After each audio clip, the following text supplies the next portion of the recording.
చాలామంది real estate అంటే ఏమనుకుంటారంటే ఇది కొనడం అమ్మడం అనుకుంటారు. కానీ రియల్ ఎస్టేట్ ఒక ఇండస్ట్రీ. నిజంగా చెప్పాలి అంటే ఈరోజు రియల్ ఎస్టేట్ కేవలం హైదరాబాద్కి పరిమితం కాలేదు.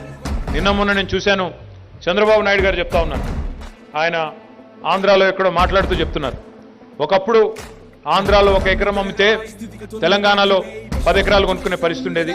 కానీ వాళ్ళ తెలంగాణలో 1 ఎకరం అమ్మితే మహారాష్ట్రంలో ఒక 10-20 ఎకరాలు కొనుక్కునే పరిస్థితి అని స్వయంగా చంద్రబాబు నాయుడు గారు చెప్పే పరిస్థితి. ఎందుకు చెప్తా ఉన్నా ఇదంటే, ఈరోజు హైదరాబాద్లో పెరుగుతున్న ధరలు కానీ, హైదరాబాద్లో ఉన్న పరిస్థితులు కానీ, ఇక్కడ ఉన్న గ్రోత్ కానీ, ఇదంతా కేవలం నన్ను అడిగితే నిజంగా కూడా ఇప్పటిదాకా మీరు చూసింది కేవలం ట్రైలర్ మాత్రమే. ఇంకా సినిమా ముందుంది. ఎందుకంటా ఉన్నా అంటే ఇంకా చాలా ప్రాజెక్ట్స్ ఉన్నాయి. మెట్రో విస్తరించబోతా ఉంది, మూసీ ప్రాజెక్ట్ కంప్లీట్ చేయాలి, ఇంకా చాలా ఆలోచనలు, చాలా గొప్ప విజన్ ఉన్న నాయకుడు ముఖ్యమంత్రిగా కేసీఆర్ గారి రూపంలో మనకున్నారు.